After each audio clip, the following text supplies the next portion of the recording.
অনেক রেসিপি আপনারা খেয়েছেন, কিন্তু পনিরের এই রেসিপিটা আপনারা একবার বাড়িতে ট্রাই করে দেখবেন। লুচি, পরোটা, রুটি, বিশেষ করে রুটি, লুচি, পরোটার সঙ্গেই বেশি ভালো লাগে, কিন্তু ভাতের সঙ্গেও এটা খারাপ লাগে না, খুব ভালোই লাগে। সাইডে ডাল আর একটু পনিরের এরকম তরকারি থাকলে আর কিছুই লাগবে না। আর এরকমই মটর পনিরের রেসিপি নিয়ে আজকে আমি আপনাদের সামনে হাজির হয়েছি। চলুন তাহলে দেরি না করে দেখে নেওয়া যাক আমার আজকের ভিডিওটি। মটর পনির বানানোর জন্য এখানে আমি 500 গ্রাম পনির নিয়ে নিয়েছি। পনিরগুলোকে আমি টুকরো করে কেটে নেব। একটা ছুরির সাহায্যে আমি পনিরটাকে টুকরো করে কেটে নেব। 500 পনিরকে আমি কেটে নিয়েছি। আর এখানে কিছু মশলা নিয়ে নিয়েছি। একটা বড় সাইজের পেঁয়াজ এখানে পেস্ট করে নেব। এখানে আদা, কয়েক টুকরো রসুন আর একটা টমেটো মোটা মোটা করে নিয়ে নিয়েছি, আর দুটো কাঁচা লঙ্কা। এগুলো সব একসঙ্গে আমি পেস্ট তৈরি করে নেব। এখানে আমি কিছুটা সবুজ মটর নিয়ে নিয়েছি। এটা ফ্রোজেন করা মটর। এটা আমি ডিপ ফ্রিজ থেকে বের করে একবার একটুখানি রেখে 5-10 মিনিট একটু জল দিয়েছিলাম, ছেড়ে গেছে। আমি এই দিয়েই আজকে মটর পনির বানাবো। আর তেল মশলা যেগুলো লাগবে সেগুলো তো দেখাবোই। চলুন তাহলে আমি প্রথমে এগুলো পেস্ট করে নিই। সব একসঙ্গে আমি পেস্ট বানিয়ে নিচ্ছি। ওখানে মশলা হতে এখানে একটা কড়া বসিয়ে নিয়েছি, আর 2 চামচ সাদা তেল আমি গরম করতে দিয়ে দিয়েছি। এখন এই তেলের মধ্যে আমি পনিরগুলো দিয়ে দিচ্ছি। তেলটা গরম হলে আমি অর্ধেকটা বা সব পনির একসঙ্গেই দিয়ে দিচ্ছি। হালকাভাবে এগুলোকে ভেজে নেব। আপনারা চাইলে এগুলোকে ডিপ ফ্রাইও করে নিতে পারেন, কারণ আমার মনে হয় ডিপ ফ্রাই করলেও খুব ভালো লাগবে, কিন্তু ডিপ ফ্রাইয়ের থেকে হালকা তেলে করতে চাই পনিরটা, খুব বেশি তেল ইউজ করতে চাই না, তাই আমি অল্প তেলে করলাম। এবারে হাই ফ্লেমে দিয়ে পনিরগুলোকে একটু হালকাভাবে ভেজে নেব, বেশি ভাজার কোনো দরকার নেই। পনিরগুলো আমার কিন্তু হালকাভাবে ভাজা হয়ে গেছে। এখন আমি কি করব, পনিরগুলোকে নামিয়ে নেব।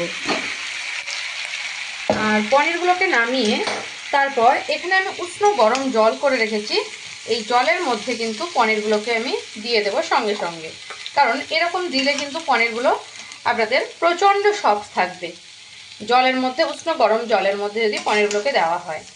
পনিরগুলো এখন আমি জলের মধ্যে দিয়ে দিয়েছি। এখানে পনিরগুলো ভাজার পরে আমার যে তেলটা ছিল, একটু একটু তেল, মানে 1 চামচ তেল আমার রয়ে গেছে। এখন আমি এর মধ্যে আরো 2 চামচ মতো সাদা তেল, এটা রাইস ব্র্যান্ড অয়েল তেল, এটা আমি আর একটু দিয়ে দিলাম, ঠিক 1-1.5 চামচ মতো।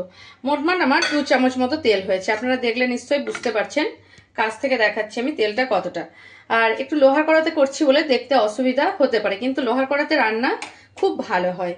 এবারে আমি একদম সাধারণভাবে দেখাচ্ছি রান্নাটা। আপনারা অবশ্যই এভাবে ট্রাই করবেন, মটর পনির খেতে হবে দুর্দান্ত। এখানে আমি এলাচ 3টে আর দারচিনি একটু দিয়ে দিলাম।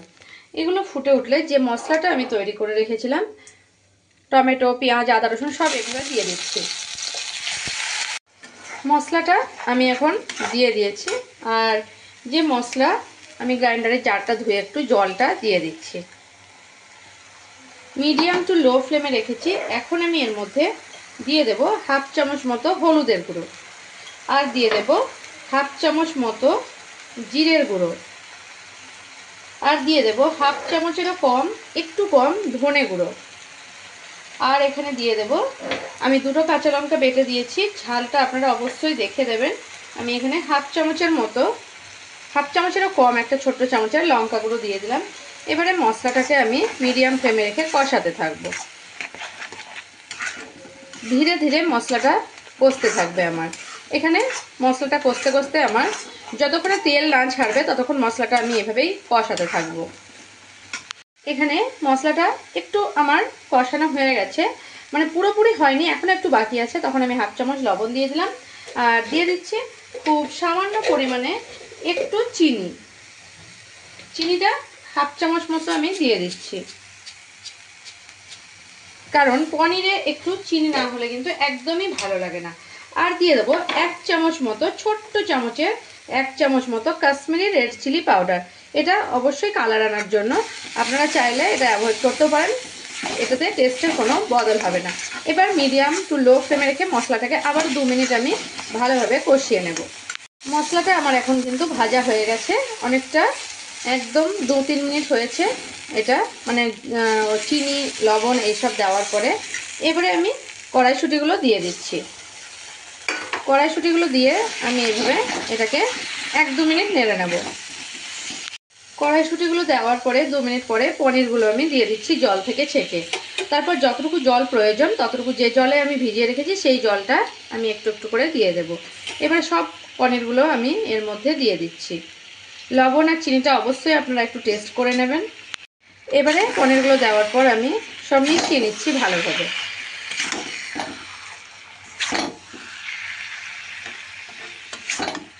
মিশিয়ে নেওয়ার পরে যে জলটা আমি পনিরে ভিজিয়ে রেখেছিলাম সেই জল থেকে যতটুকু পরিমাণ জল লাগবে ততটুকু আমি অল্প 1 কাপ মতো জল এর মধ্যে অ্যাড করছি। এবারে ভালোভাবে পনিরটার সঙ্গে মিশিয়ে নিচ্ছি। আমি প্রথমে হাফ চামচ লবণ দিয়েছিলাম, আরও হাফ চামচ আমার মনে হয় লাগবে, তাই আমি হাফ চামচ দিয়ে দিলাম। তারপর এটাকে আমি 7-8 মিনিট ফুটতে দেব মিডিয়াম ফ্লেমে রেখে। দেখাচ্ছি, দেখুন পনিরটা কিন্তু আমার পুরোপুরি রেডি হয়ে গেছে আর গ্রেভিটাও একদম পারফেক্ট আছে, কারণ এটা কিন্তু ঠান্ডা হয়ে গেলে একটু টেনে যাবে। আর একদম পুরো শুকনো শুকনো অতটাও ভালো লাগে না, একটু গ্রেভি থাকলে ভালো লাগে। এবারে লাস্টে আমি দিয়ে দিচ্ছি অল্প একটু ধনেপাতা। এখানে অল্প একটু ধনেপাতা দিয়ে দিলাম।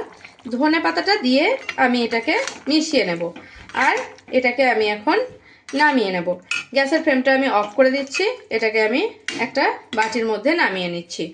এখন আমি পনিরটা নামিয়ে নিচ্ছি। আমার ভিডিও যদি আপনাদের ভালো লেগে থাকে তাহলে আমার চ্যানেলকে সাবস্ক্রাইব করার অনুরোধ রইল আর কমেন্ট করে জানাবেন এই পনিরের মটর পনির রেসিপিটা আপনাদের কেমন লাগলো। যদি ভালো লেগে থাকে তাহলে একটা লাইক করতে ভুলবেন না আর প্রচুর শেয়ার করবেন।